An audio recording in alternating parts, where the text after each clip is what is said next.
Okay, here we go. Alright. Oh.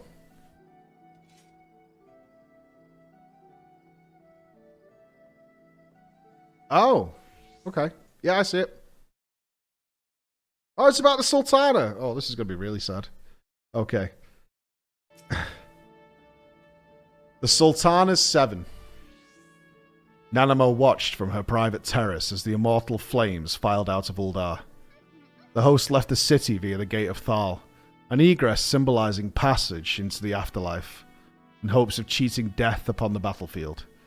Crowds had gathered for the occasion, their boisterous cheers resounding through the Sultanate, but Nanamo did not hear them. She stood transfixed before the balustrade as Raban put his spurs to his courser, and there she remained long after the dust had settled in the rearguard's wake. She had steeled herself for this moment, but when it finally came, she found that her courage had deserted her all the same. Suddenly the reality of her isolation was only too plain, and the thought of it made her struggle for breath. I'm alone. May the gods grant me strength. As the days went by, the weight of responsibility and uncertainty began to tell. Nanamo's nights were sleepless. Not even her favourite dishes would pass her lips, and her round Lalafellan cheeks took on a hollow cast. Sure enough, despite the best ministrations of her ladies-in-waiting, her health began to fail. She became a ghost of herself, and her duties went unattended. Whenever a difficulty presented itself, she'd invariably think, if only Raban were here, cursing her own weakness. Even as the thought took shape, she knew very well that as Flame General Raban's place was the host at the Cartano Flats, it was his duty to lead his men into battle against the 7th Imperial Legion.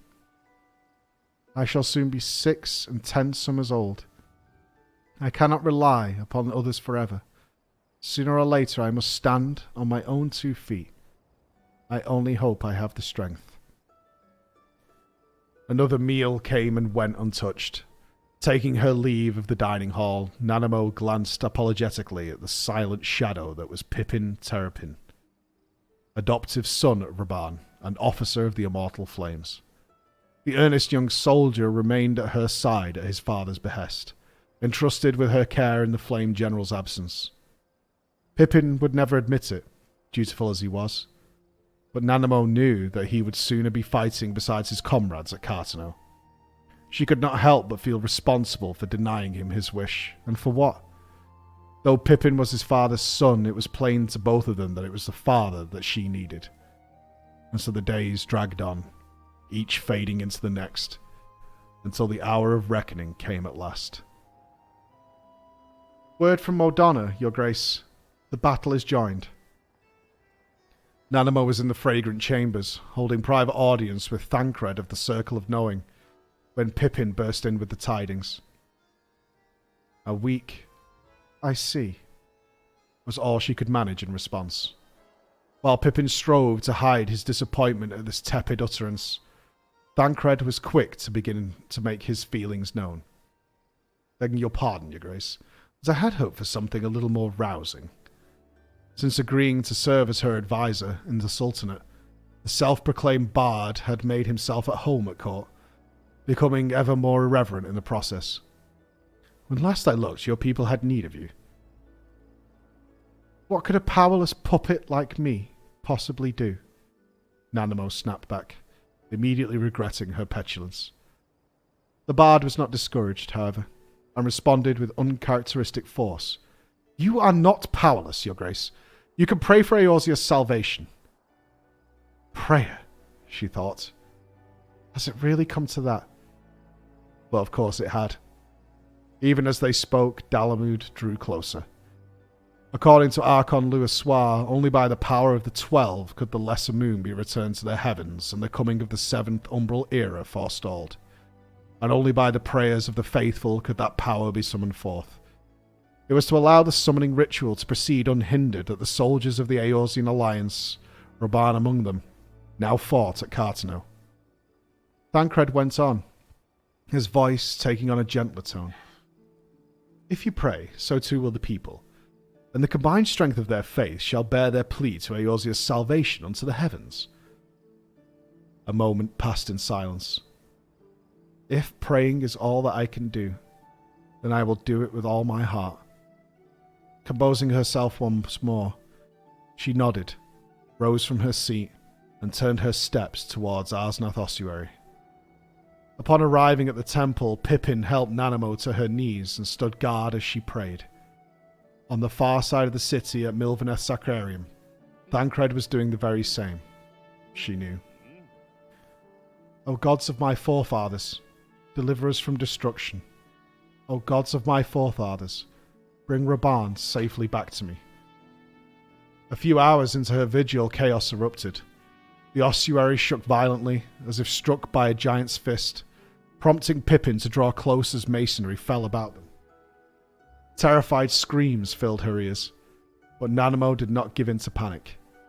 In defiance of the tumult around her, she prayed with all her being. Her determination was soon rewarded. The stone plinth bearing the mark of the Dusk Trader began to glow. Moments later, a pillar of light burst forth from its surface, enveloping the image of Thal that stood upon it and illuminating every corner of the hall. In that instant, Nanamo felt the presence of the divine. Even as she basked in the sensation, a familiar voice echoed in her mind. Let Eorzea be born anew, it said. Le soir, she thought, and knew no more. Nanamo awakened to find herself lying prone on the ossuary's smooth stone floor. Footfalls rang out all about her. From the corner of her eye, she saw Pippin arise to one knee, seemingly struggling to shake off the self-same torpor which gripped her. For a time she remained still, content to gaze at the stone plinth. Its divine light had faded, she noted dimly. A shrill yell brought her back from her reverie. Rioters at the Sapphire Avenue, they're headed this way. Consternation swept over Pippin's face. Your Grace, we cannot linger. Let us return to the palace at once. I will not hide while the people suffer. The answer rose to her lips, unbidden. With a swiftness that surprised even her, rising to her feet, she surveyed her surroundings. Robed figures were scrambling hither and thither, bearing precious tomes and artifacts away, presumably to safety. At the heart of the bustle, a small yet commanding figure was barking out orders. Nanamo recognized him as Mumwepo, High Priest of the Order of Nald Thal and Master of Thaumaturges. The rioters cannot be allowed to defile the ossuary, the man fairly screamed. Incinerate any foolish enough to come near. These words set Nanamo's blood to roiling. And you call yourself a man of the cloth? Checking her fury, she addressed all present. Our citizens are in the grip of fear, but they want for a voice of reason to restore them to their senses. Who among you will aid me? Pippin stepped forward, as Nanamo knew he would. Though I am but a poor substitute for my father, I live only to serve you, my Sultana. Pray command me as you see fit. Next came Papa Shan of the Sultan Swan, followed by 5 thaumaturges of the guild, Lalafels all, and brothers besides. No more answered the Sultana's call, however. Only 7. She lamented as she took stock of her volunteers. But they will suffice. They must. With gritted teeth, Nanamo stepped out into the stricken streets of Uldar. Of their own accord, her hastily assembled escort formed a protective ring around her, and together they trudged through the smoke and rubble. No matter where she looked, her eyes were met with scenes of carnage. A girl cried over the charred body of her mother. A man lay moaning, his legs crushed beneath the tons of stone. Their plight wrenched her heart, but she could not stop for them. For she had to quell the unrest, else there could be no lasting relief. I will return for you all. This I promise. As Nanamo's band reached Emerald Avenue, the mob of rioters came into view. Shops and homes had been ransacked in its wake, the occupants fleeing for their lives. Undaunted, Nanamo forged onward to within earshot of the advancing rabble, where she stopped, took a deep breath, and set about her task. Papa Shan, I must have their attention. Nodding, the elder paladin produced a blinding flash that staggered some of the rioters. Many, however, continued their rampage oblivious. Thaumaturges, light up the sky! In unison, The 5 Lalafellan brothers let loose a warning barrage of spells overhead. Most impressive amongst these was the conflagration, unleashed by the brother with the bandaged face. Those rioters who had failed to take notice before did so now. Satisfied, Nanamo turned to Pippin. "Lend me your back." With a booming voice that belied her size, Nanamo addressed the rabble. "Heed me, my beloved citizens," she began. "The realm lies upon the brink of the 7th Umbral Era, yet so long as we live, we must not forget our compassion. Now is not the time to take from your neighbour, but to proffer him the hand of succour. The brave men and women of the immortal flames risked their lives that we might go on with ours. Would you have them return to an Uldar that has torn itself apart?" Looks of shame manifested upon begrimed faces. "I ask that you strong, give in not to fear and despair. If we join hands in common cause, there is no hardship we cannot overcome. Together, let us tend the wounds of our nation, of our shared home." Hearing these heartfelt words from the Sultana, the madness began to melt from the rioters, eyes to be replaced by the gleam of reason. Soon after, a semblance of order returned to the city, and organised relief efforts commenced in earnest. Some days later, the remnants of the immortal flames trudged back into Uldar, entering the city by way of the Gate of Nald. Wounded and weary though the soldiers were, they yet had homes to which they might return. In the midst of rebuilding, Nanamo issued a decree stripping Munepo of all official titles and accompanying privileges. Though such an act would ordinarily have been beyond her authority, it was made possible owing to a clever manoeuvring on Pippin's part. Evidence of rampant corruption was found, with the High Priest in its midst, and his order had no choice but to abide by the Sultana's will. In place of the incarcerated Muepo, the 5 Lalafellan brothers were made joint masters of the Thaumaturge's Guild. In the months and years that followed, Nanamo often revisited the events of that fateful day. "I am not powerless," she would remind herself. "There are things that even a puppet might achieve. If she could do her duty as Sultana in the midst of the calamity, she could surely carry out the task to come." Give it up for the Lalafell brothers.